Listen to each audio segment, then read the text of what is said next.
Hey, what's going on, everybody? I'm your average Charles, and welcome to Mediocre Movie Mondays. It's a work in progress, don't sue me. I thought we could do a movie review on the new movie Malignant from director James Wan. You may know him from such films as the Conjuring movies, Insidious, other shit like that. Also, just to preface, I'm not a professional? Apparently I can't speak English either. I'm not a professional movie critique, so if, like, the opinions I hold, if they agree or don't agree or align with what you think on the movie, cool. Leave it at that. Now, I didn't see any trailers on this movie going in. I don't know if that would helped or maybe hindered more about the movie. I came in completely blind. I think maybe my perception on it was a little bit skewed because I saw, oh, James Wan, that's a name I'm familiar with. It felt weird, I'm not gonna lie. The movie felt fucking weird. The movie takes place in Seattle. The opening scene, really nice. It shows this medical institution, like, on the edge of a cliff, overlooking some water and stuff. Really cool, really fucking cool. It starts with this doctor talking about this patient, says he can eat electricity or some shit. He can talk through radios and TVs. And you get kind of a glimpse of him. He looks like a half-baked xenomorph, alien-looking creature. And the opening ends with the doctor saying, we gotta cut out the cancer. And during the opening sequence, opening credits and all that, I got some real heavy Stranger vibes feels from it. And that kind of is what set the movie off on a strange foot. I didn't know if this was going to be a horror movie, a sci-fi movie. Everything was pointing towards horror, but then the sci-fi aspect of it kind of really threw me off for a loop. Also, that part takes place in like 93, and then we time jump to present day. It starts off with this woman who's pregnant, comes home. She walks into the room with her husband, who apparently is abusive. They have a back and forth. You learn that she's had some previous miscarriages and stuff. And the husband's upset, like, oh yeah, maybe you should not work so much. You keep doing this to me, you keep breaking my heart. And he, like, smashes her head in the wall, which actually is kind of crucial as the movie goes on. Also, there seems to be a really heavy lack of common sense in this movie, and I'll go into why. So when the husband runs downstairs, she closes the door, locks him out, and he's like, oh, I'm sorry, whatever. You know, she locks the door for the abusive husband, right? This is where the first kill of the movie takes place. This creature thing, like, the husband's sleeping on the couch, he wakes up, hears some noises in the kitchen stuff. He goes to investigate. The refrigerator door just, like, opens and closes a couple times. Then he goes back into the living room where the TV is turned on, and he sees the silhouette of this person sitting there. The TV shuts off. He hurries and turns on the light, and the silhouette's gone. But the shot cuts to the couch, and you see the sofa seat rise a little bit, which made me think, oh, maybe it's invisible, maybe it's like a ghost, like a lights out type of situation. It can consume electricity, it's invisible. I think they just did that to either A, throw you off, or B, say, like, it was sitting there and something moved.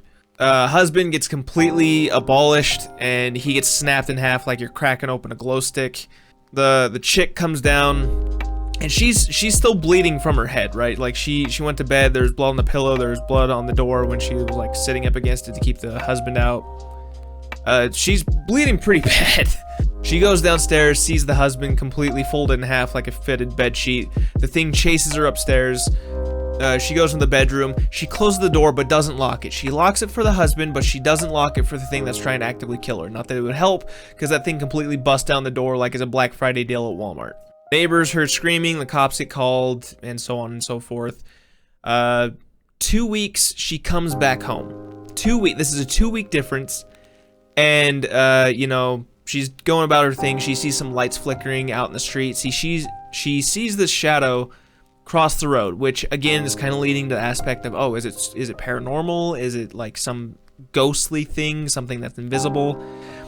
But again, leading back to there's no common sense. This is 2 weeks after there was a brutal home invasion and a murder, and she frantic, she runs downstairs to lock the door because she hasn't locked the fucking door. Bitch, I live in rural Utah and I have my doors locked 24/7, and you live in Seattle where crime rates and stuff are probably happen at a very more frequent rate and also are on a higher level of, like, ferocity, and you don't have your doors locked, especially 2 weeks after you just got, like, almost capped in the ass. What? Anyway, she survives that. She brings her sister in to help her out. This is where you learn that she's actually adopted, which actually plays a heavy part into this as well. You also learn along the lines that this girl, Madison, who I think's real name is Emily, I watched this movie a couple days ago, I can't remember the minute details. She was actually at the same hospital having treatment done that this weird alien baby cancer thing was. So this killer goes and kidnaps this random woman and starts killing off these doctors that were working at this hospital, you know, all these years ago.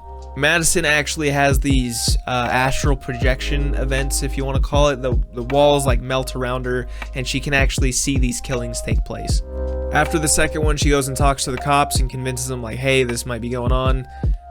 Something weird's happening, and they believe her after they go investigate the crime scene and find a dead body, which again, it ties into common sense not being a thing here. During that second kill, this dude's like in his house, apartment thing, whatever you want to call it, and this window opens by itself and it's raining outside, and you see some footprints leading from the window into his closet. And he goes to check it out, turns on the light, looks around for 3 seconds, grabs a towel to mop up the wet footprints, right? Footprints coming from a window, and he doesn't think anything of it. Whatever, okay. During the third kill, the main detective, Sokoa, Nokia, whatever the hell the dude's name is, he actually has an encounter with this killer and fights him, and he ends up getting away, but he lives. The cops go to talk to Madison and her sister, saying, hey, some shit's going on, we trying to figure out, get to the bottom of it. While they're in her house talking with her, the girl that was kidnapped earlier in the movie ends up freeing herself, but falls through, and she was actually being held captive in Madison's attic. And they find the killer's robes and the weapon he was using in her attic, and they're like, okay, Madison, you're the killer. You, like, all these tiles are lining up. You have to be him, right? And while they're interrogating her, the guy's name's Gabriel. He ends up calling while they're talking with Madison, and they're like, oh yeah, she had no idea I was living up in her attic. I'm in her head. And the cops are like, oh, so we're fucking with your imaginary friend here. That's who's doing the killing.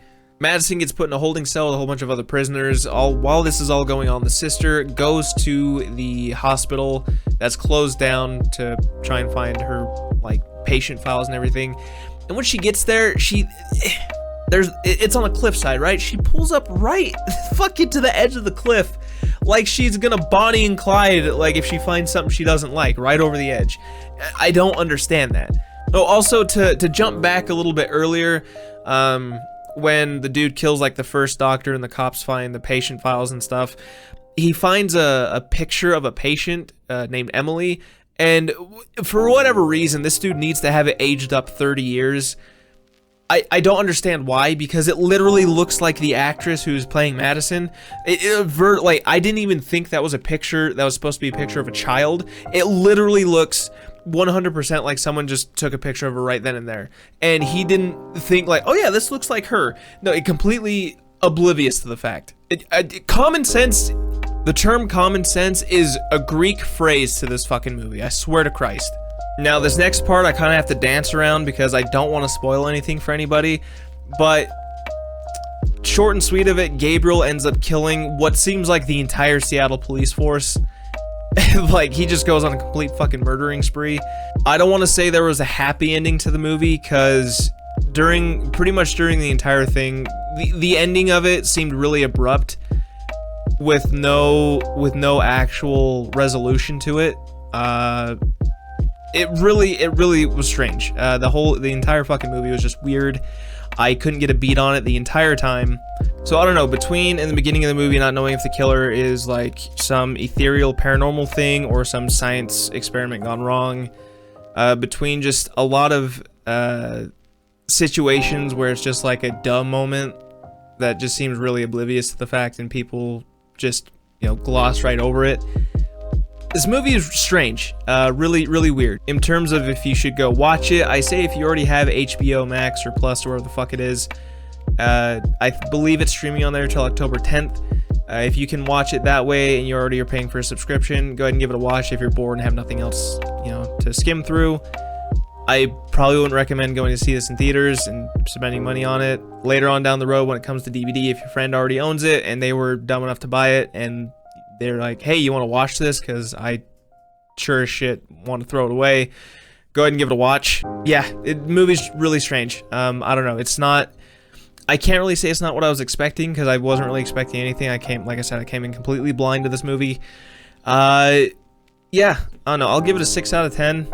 I've seen worse, but I've definitely seen a lot better. So, if you guys enjoyed this half-assed movie review synopsis type thing, you know, drop a like and hit the sub button. Also, there's some social links down there.